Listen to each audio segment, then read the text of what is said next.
So, verily, efforts are ongoing at different level to to sight the moon at this time. And as Allah will have it, Allah said in the Quran, وَهُوَ الَّذِي جَعَلَ لَكُمُ اللَّيْلَ وَالنَّهَارَ خِلْفَةً لِمَنْ أَرَادَ أَنْ يَذَّكَّرَ أَوْ أَرَادَ شُكُورًا.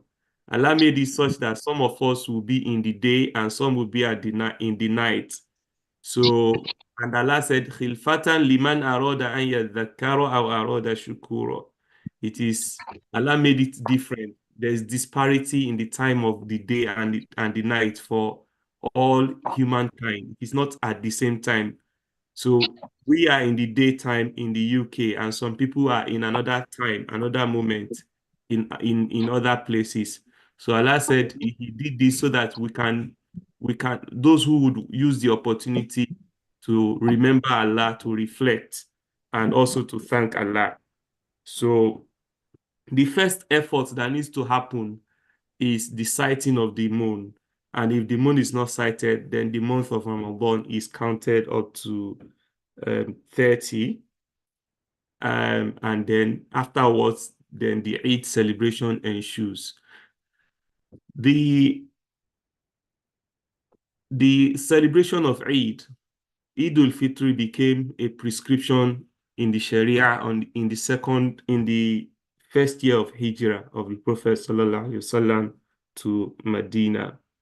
And scholars regard the prayer of Eid, which is 2 rakah, they regard it as sunnatun mu'akkada, that it is a stressed sunnah. Of course, there are scholars who deem it as wajib, and it is on the strength of the ayah in Surah Al-Kawthar, where Allah said, "Fasabbih bihamdi rabbika."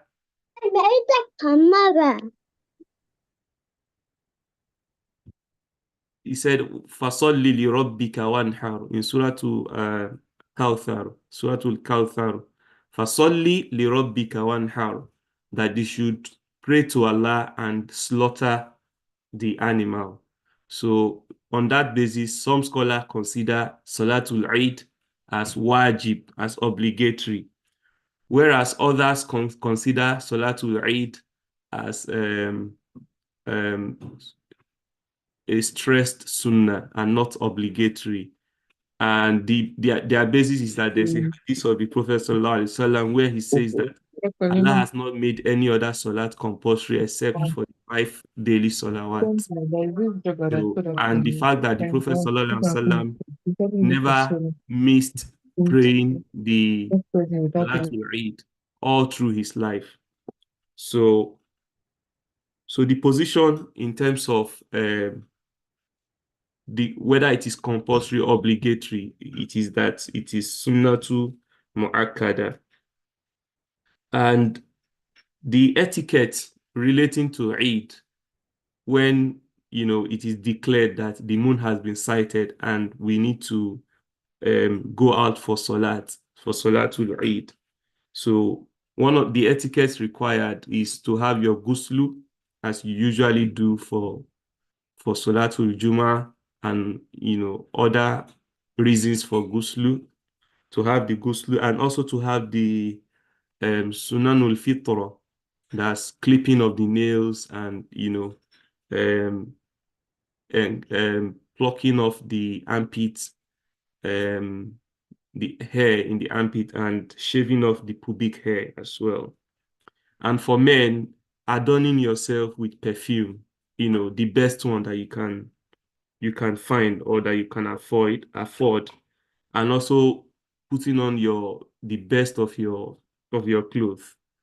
And let me say that um, all of these are, what is preferred for us to have. So you cannot say that the reason why you are not attending Eid for Salatul Eid is that, oh, you don't have perfume or you don't have new clothes. No, that's not the point that's being made. Even if you do not have the new clothes that maybe you have not purchased a new clothes, it doesn't stop you from attending the Eid. It is just like this is what is recommended, and it is the best if you have the ability. Allah subhanahu wa ta'ala is not going to hold you to account for what you do not have the ability to do.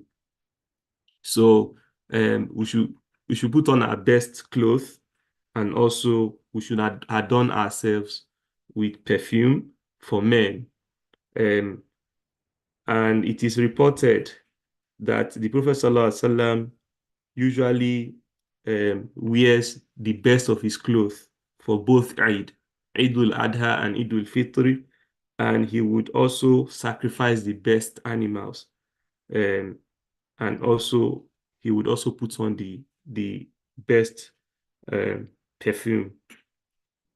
So, and this he does, for Eid, for both Eid and also for Jum'ah. It is said that the Prophet ﷺ used to wear a Yemeni cloth for both Eid and Jum'ah. After putting on the best of his clothes, then he puts on the cloak, because it must be that in that time and in that era, to have a cloak made from Yemen is something that is precious at that time. So, and it would have been that was the best thing you could do for an occasion like Eid. So the Prophet ﷺ demonstrated this by, having a Yemeni cloak worn whenever it was time for Eid. The other thing to note about Eid is that for Eid al-Fitr, we usually eat before setting out for Salatul Eid. So it is said that the Prophet ﷺ used to eat odd number of dates before he goes for the Salatul Eid. So Anas bin Malik is said to have been reported from the Prophet ﷺ that when he goes out on Eid al-Fitr,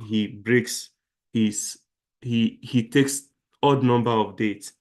But when it is Eid al-Adha, the Prophet ﷺ does not eat, and we're not supposed to eat before Eid during Eid al-Adha. But for Eid al-Fitr, that's the Eid of the end of Ramadan, we are expected to eat, and it is recommended that we eat odd number of dates, just as the Sunnah of the Prophet ﷺ teaches us. Then going to the Musalla. So scholars say that Salatul Eid can be performed in the mosque, um, and but it is preferred for if we have the ability and there's no reason to stop us, it is preferred to be performed in the outskirts of the city, in the open ground. And it is said that the Prophet ﷺ used to perform Salatul Eid on the outskirts of Al-Madinah. And the only reason, maybe if there is rain or other discomfort that would not make it easy for people to perform Salatul Eid on the outskirts of the city, then it can be performed in the mosque. So also, who are those that should attend Salatul Eid? Salatul Eid, the prayer of Eid, both Eid al-Fitr and Eid al-Adha, is required to be attended by everyone, the young, the old, the women, the elderly, and even women who are menstruating. They are encouraged to attend Salatul Eid. The only thing for the women who are menstruating is that they are not going to be in the same place as the people who are observing Salat. So they are going to stay away, in a separate spot from those who are observing Salat. And the reason for this is so that they can witness the blessings and the significance of this day, and so that they can participate in the supplication and listen to the khutbah of the Imam on the day of Eid. Next is in the Sunnah of the Prophet ﷺ in relation to Eid is that when we go to Eid, we take a different route, a route that is different from when we are going. So when we are returning from Eid, we take a different route. So there are two routes. When you are going, you take one route, and when you are coming back, you can use another route. So it is encouraged that we vary our routes, go and fro Eid when we go for Salat. Of course, there are reports of companions who maintain the same route. All right. So it is said that the Prophet ﷺ, this is his practice. He goes in to Eid in one route and then uses another route when he returns from Eid. Now, the time of Eid is usually at the time when the sun rises above the horizon, when people can see. Scholars say that when the sun rises above the when it rises above the horizon, and is this is the length of a spear from the horizon. So, and the time of Eid extends, that's the beginning time, and it extends till the sun is at the meridian. And of the etiquette of Eid is that there's no adhan, no iqama that is required for Salatul Eid. So we shouldn't establish adhan or iqama during Salatul Eid. And it should be a strange thing to find anyone doing that, because it is a unanimous position among scholars of fiqh that a iqama and adhan are not required for Eid. Also, we'll talk about the takbirat of Eid. So in the Sunnah of Prophet Sallallahu Alaihi Wasallam, and but from the majority of the scholars of fiqh, the takbirat of Salatul Eid are 12 in total. 7 in the first rakah and 5 in the second rakah. And it is required, or it is recommended that the hands are raised at each takbirat. So the first takbir, which is the takbiratul ihram, is done, Allahu Akbar. It is reported that Ibn Mas'ud radiallahu anhu would recite Tahleel, Takbir, Tahmid, and do Salat ala Nabi in between each of the Takbir.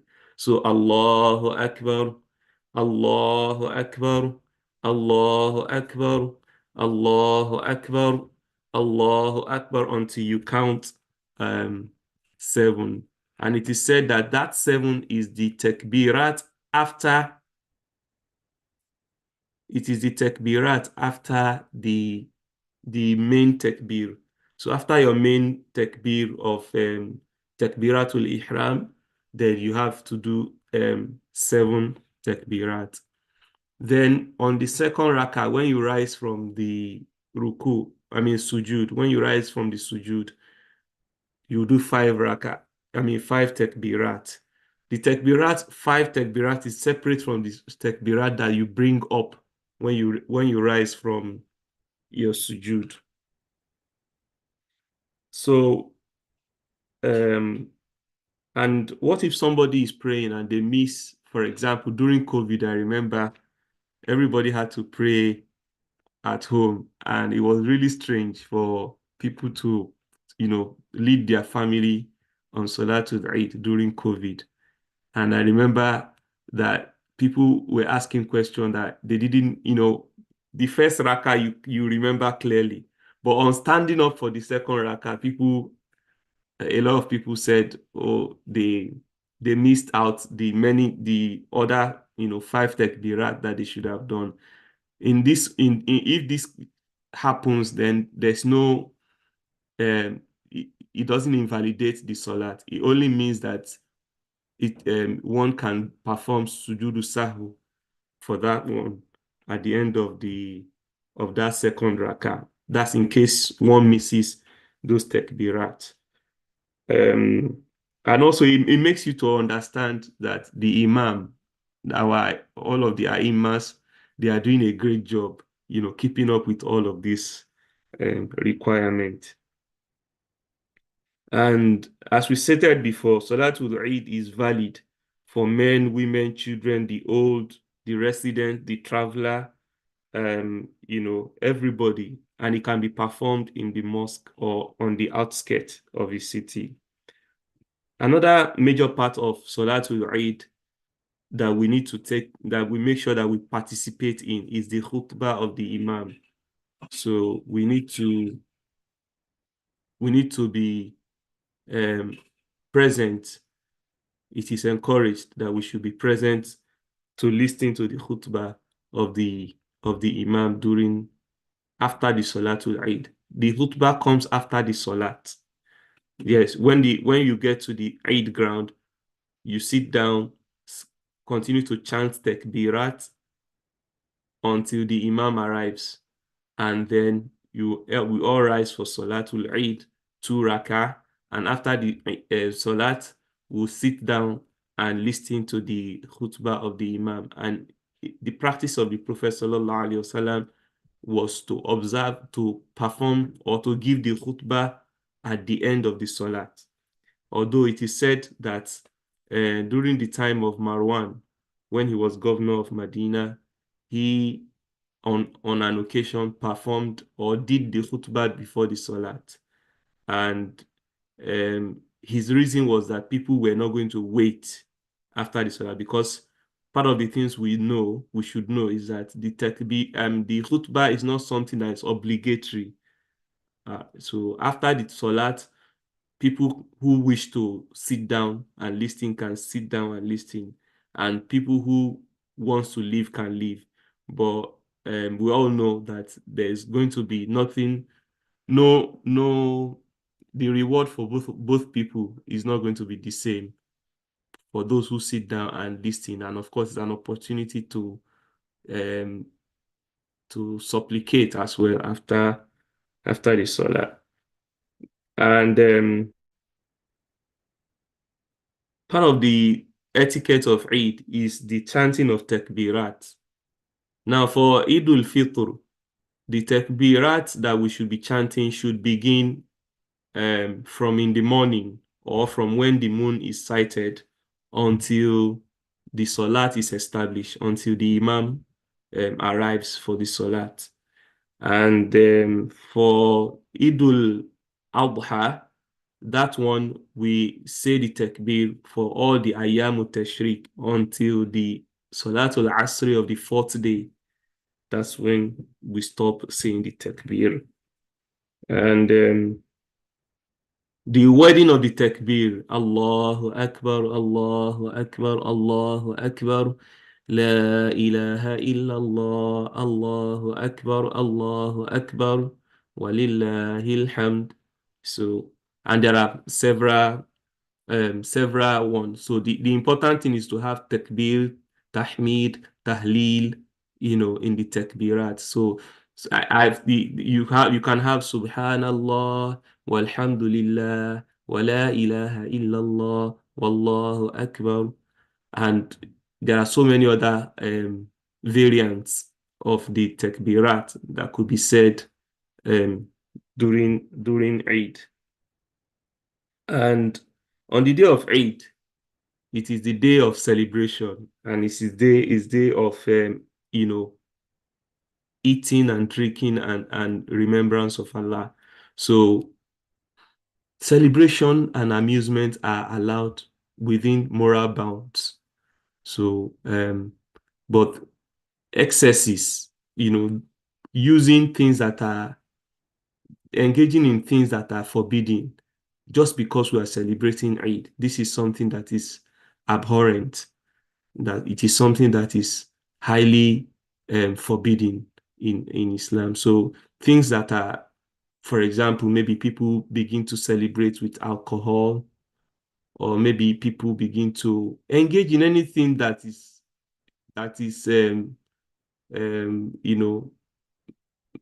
opposed to morality, then this is something that we should stay away from.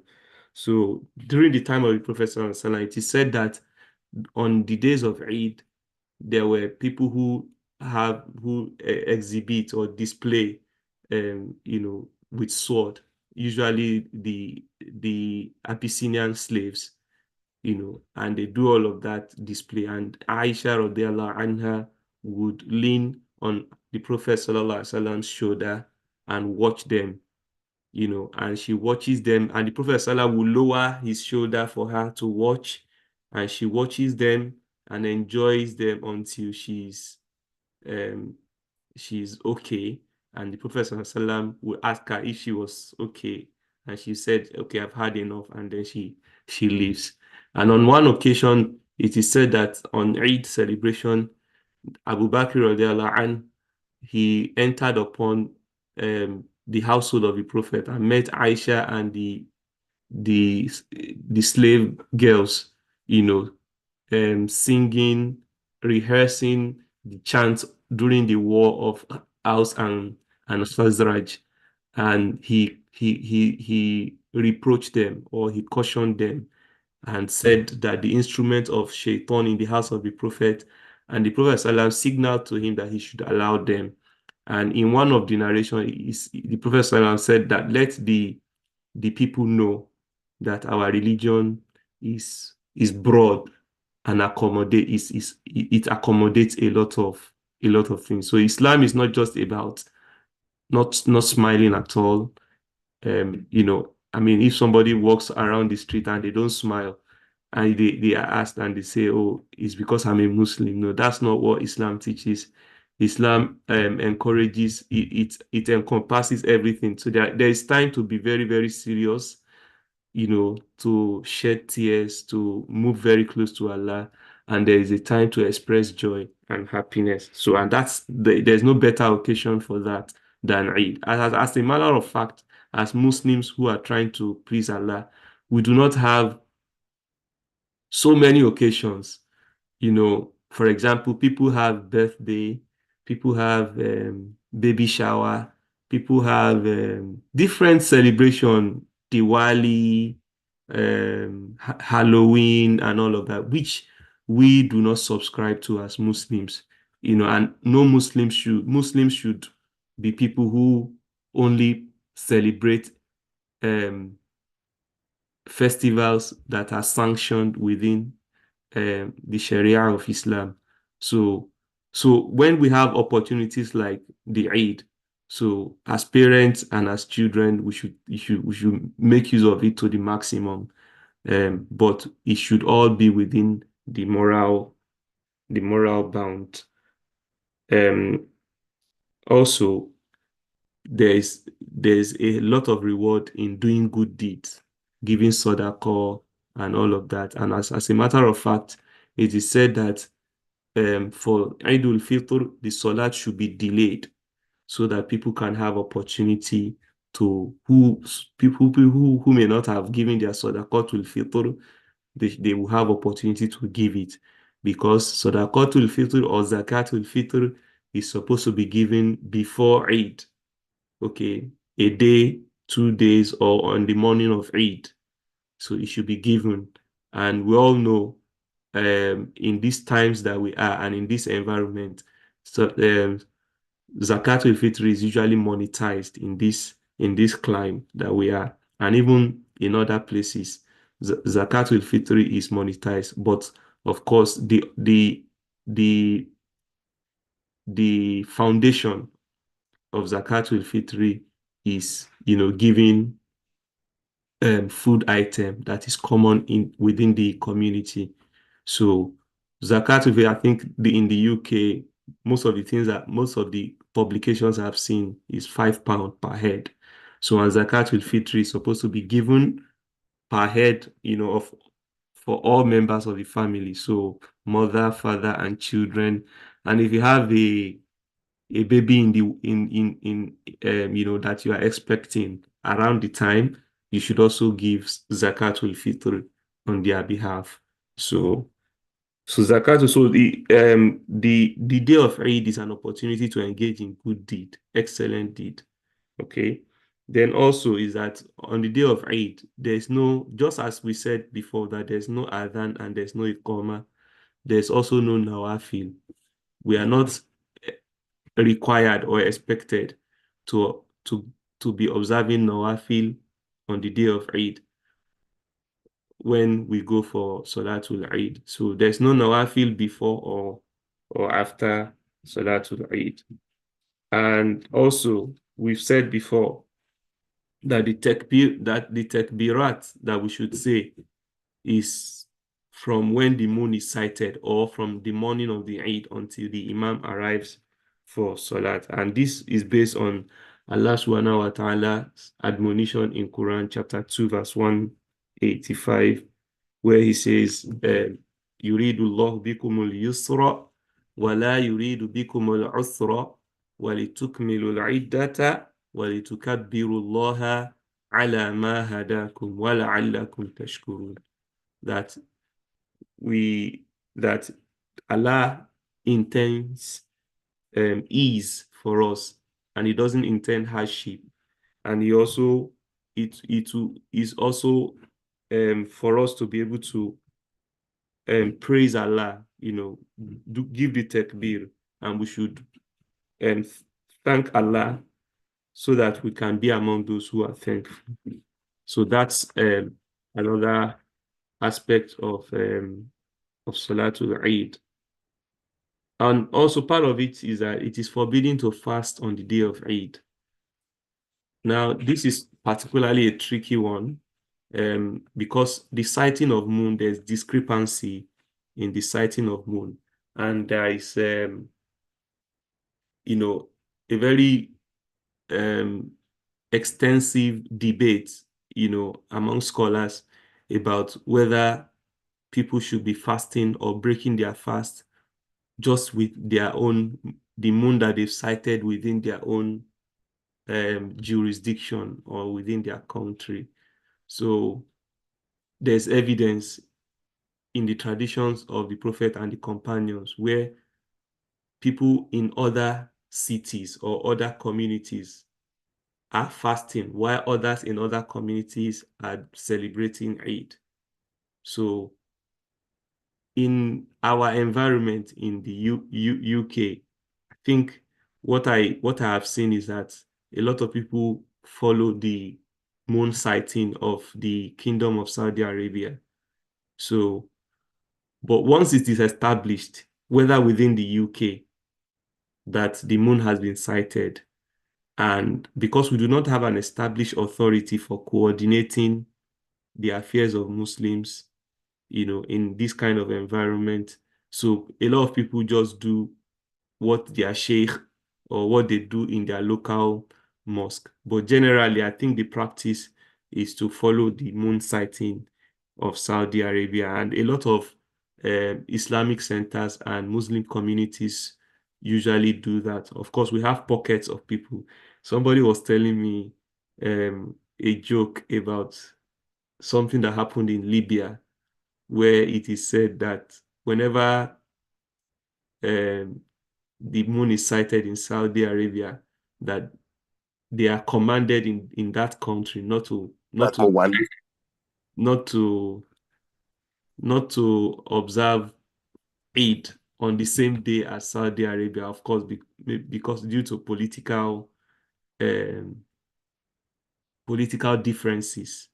So, but this doesn't have a space in the religion. So once the moon is sighted, we observe solar way. So it is forbidden, if it is established that the moon has been sighted, to fast on the day of Eid. It is completely forbidden. And also to close is that after Salatul Eid, which marks the beginning of the month of Shawwal, the month of Shawwal is one of the months where the Prophet ﷺ encourages us to fast the 6 days of fasting after the month of Ramadan. And the Prophet ﷺ said in authentic narration that whoever observed the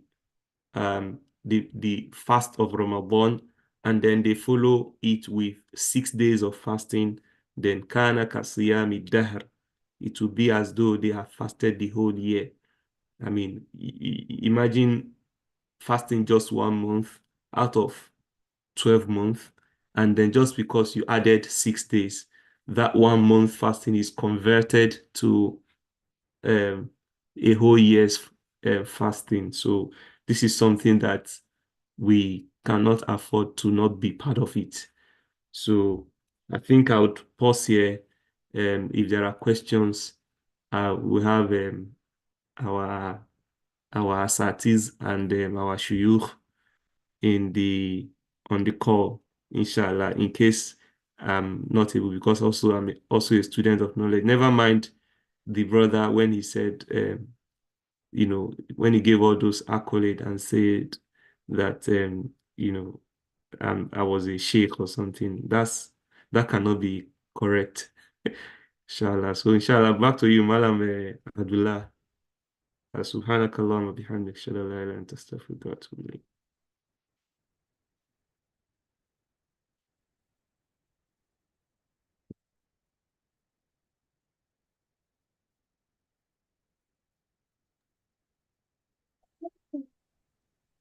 الحمد لله الحمد لله الحمد لله رب العالمين الحمد لله على نعمة الإسلام. We thank our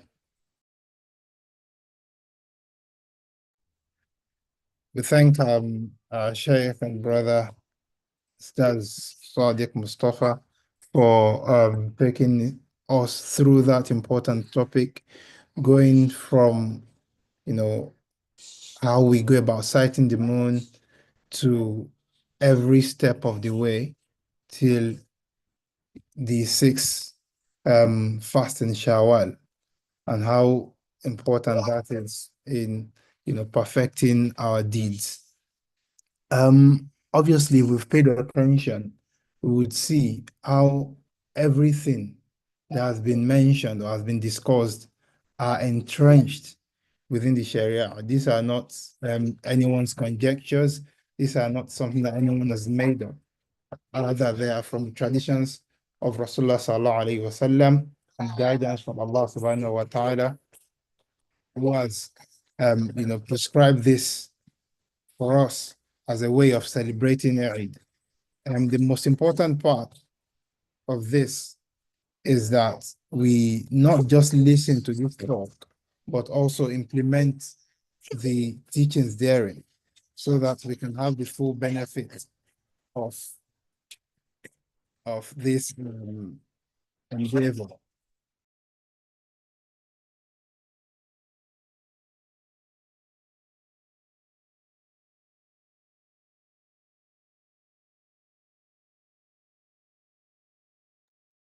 Now, so inshallah, we'll take some of the questions that we have very quickly.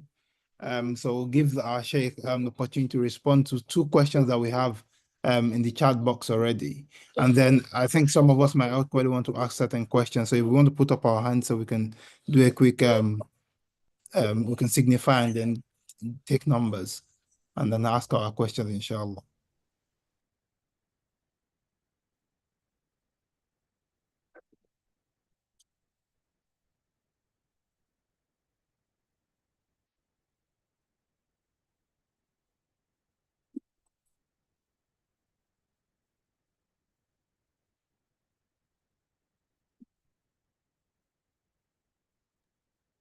I think that two questions in the chat box already. No, me, I think we'll just respond to the ones in the chat box now. So Bismillah ar-Rahman ar-Rahim. Yes, does eating before going to Eid on Eid al-Adha means a kind of fasting? Does not eating before going to Eid al-Adha a kind of fasting, or one can drink water? I think so. The question here is it deemed as if as fasting? Yes, it is. It is fasting. But it is not your normal conventional fasting from dusk to dawn, from dawn to dusk. So, but it is fasting, and you are required not to eat. And of course, if you are not required to eat, you also are required not to drink water. Of course, except you have a a reason, maybe due to health or a valid reason in the Sharia to eat. I hope that answers that question. So it's fasting actually. Um, and of course, fasting is also one of the good deeds that can be done on the first 10 days of Dhul Hijjah. Another question asks if we can send our Zakatul Fitri to our home country for family members to distribute on our behalf. There's no harm in doing this. There's no problem in doing this if we choose to do it. And also, we can be encouraged to look around our immediate community as well. And that's because it's difficult to define our immediate community as, mostly people who have come from other countries and who understand our country. Those though we are distance apart, but they in another way they are our immediate community. If you look at it in another, especially because of the tie that we have to our home country. So there's no blame on anyone who sent their Zakatul Fitri to their home country. And of course, we have established organized distribution system. And I think I've seen one from the MFB where they collect all of these Zakatul Fitri and also distribute it. So we can also take advantage of that as well. And of course, Zakatul Fitri, for you to be able to distribute it, you should know those who are eligible to collect it. So if you are someone who doesn't know who is eligible to collect the Zakatul Fitri, so you're better off giving it to a body of collectors, who collect it and then they would distribute it as appropriate. Um, There's another question whether we could pay Zakatul Fitri in the current currency of the country where we reside, or can we pay it the equivalent in food in Nigeria? The important thing is that if you are based in the UK and you know the price for Zakatul Fitri in the UK, so you can pay it according to the rates in the UK. And if you also wish to pay the equivalent in terms of food, all right, so you can also do that. All you need to figure out is the type of food that is common in the community in the UK. And you can also give the equivalent of that £5 per head, to use it to purchase food in Nigeria and distribute it if you choose to purchase food rather than um money. I'm not sure if I've answered this question properly, but if my answer is not very clear, please you can ask the question again. Maybe I misunderstood the question.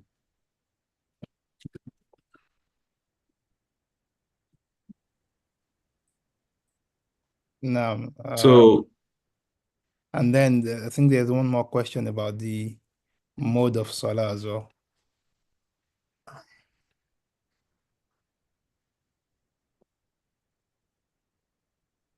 The last question okay, about yes, there's a question that says whether we could madhab explain as well. the the The Eid Salah and the different the madhab. Hanafiya Um, Salatu Eid. I don't know it, so I don't know how they do it. It's just that when I happen to be among them, I just follow them. And maybe Ustaz, any Ustaz that is here would and Okay. if I even know it, I would have Assalamu forgotten alaikum because warahmatullahi this was wabarakatuh. 1 year ago. Assalamu alaikum warahmatullahi wabarakatuh. wa alaikum salam wa barakatuh.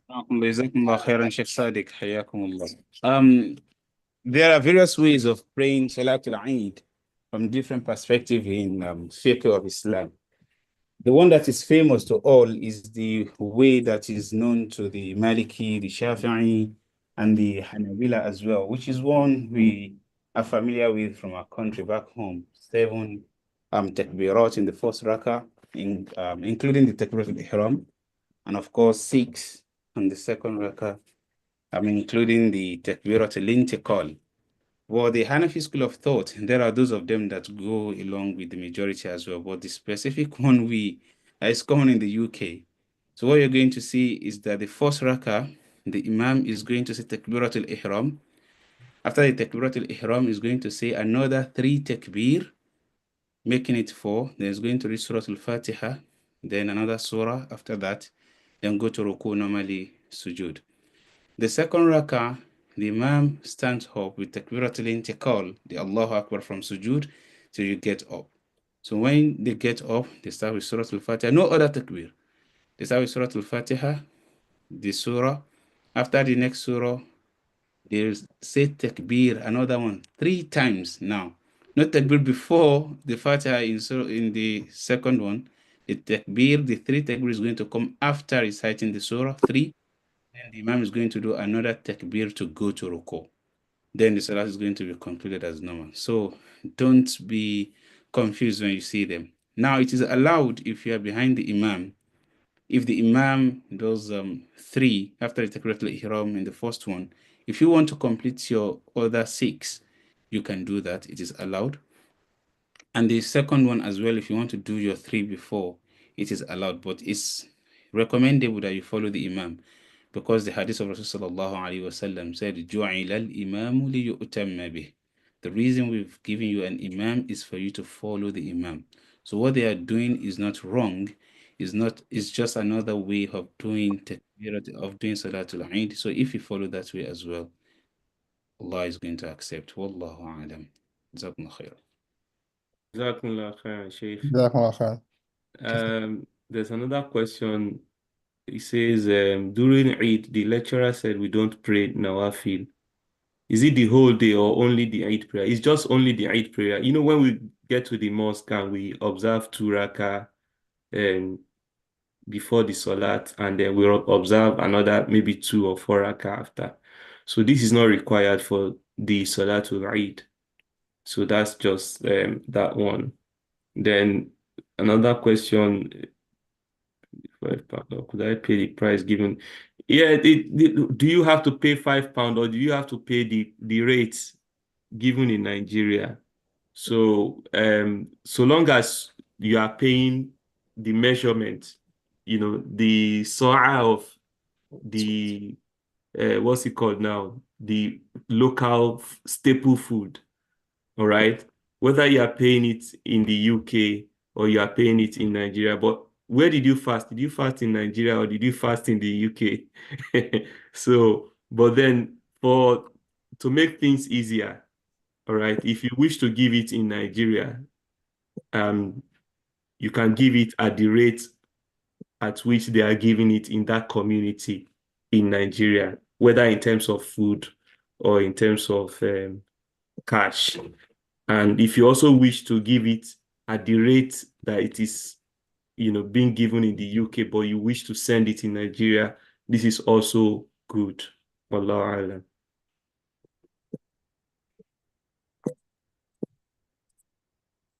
alam.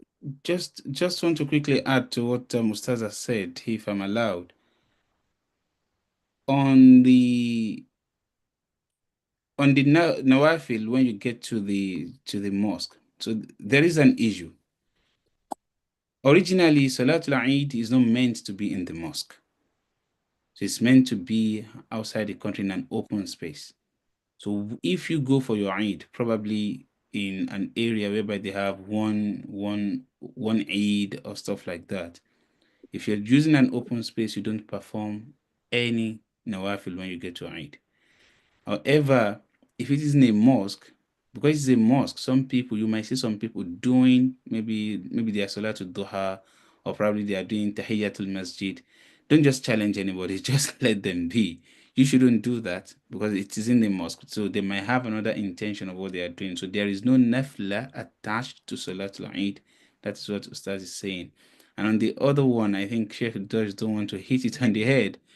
If you are here and you want to send your Zakatul Fitri to Nigeria, you must pay pounds equivalent, not naira equivalent. £5 in Nigeria is around 10,000 naira. You're not going to do Gari of Nigeria of 700 naira, 800 naira. Why? Because Rasulullah mandated everyone to take their Zakatul Fitri from what they are eating.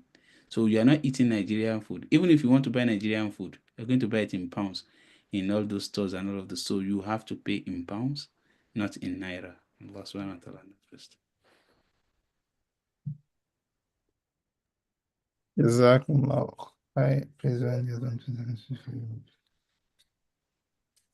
Now, another question regarding Zakat al-Fitr. Yes, when the husband already pays, does the wife still need to pay hers too?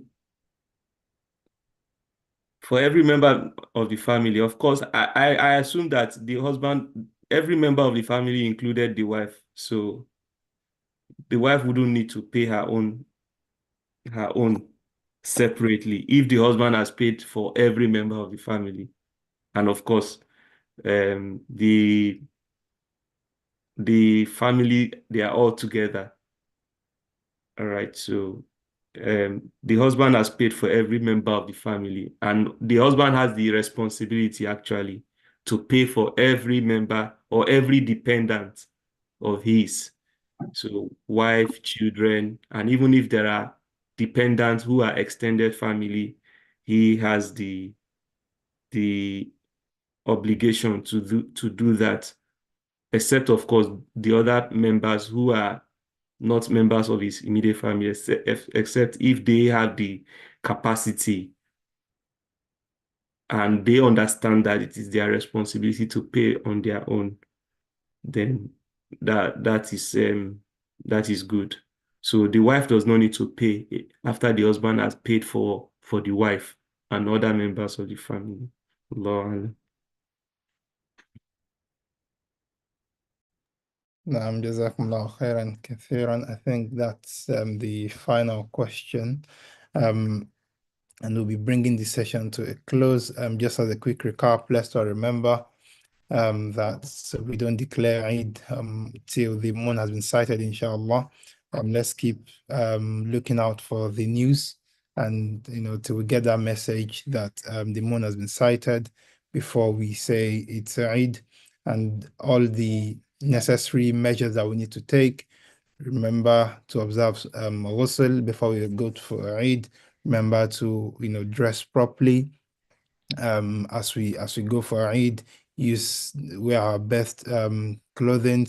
Make sure we smell nice as we go for the men or the brothers, and obviously take it as a moment of celebration. We don't celebrate alone. We celebrate with our community, with family, with people around us. We spread love, pay our Zakat al-Fitr before we observe the Eid prayer.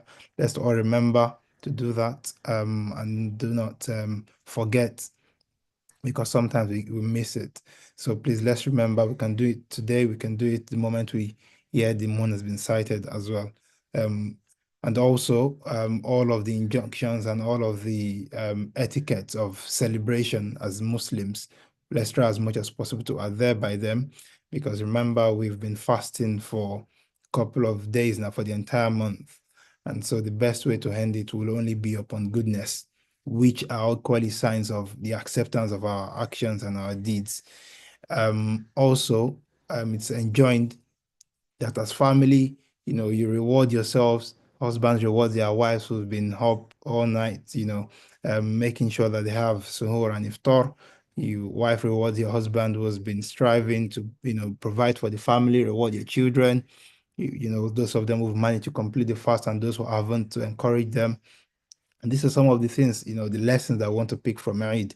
It's not just about the Salah alone. It's not just about the spirit of the festival. There are equally lessons that we need to pick up from them, both for our own benefit and for the benefit of our community. And also, most importantly, we need to remember our Muslim brothers and other parts of the world who wouldn't be able to celebrate the way we will be celebrating, because of, different events and their immediate circumstance. So please, as much as possible, let's remember them in our dua. Let's, offer charity to them. Let's strive for them in whatever way we can support them. We ask Allah subhanahu wa ta'ala to accept it from each and every one of us in act of ibadah. Amen. قل قولا استغفر الله. السلام عليكم ورحمة الله وبركاته.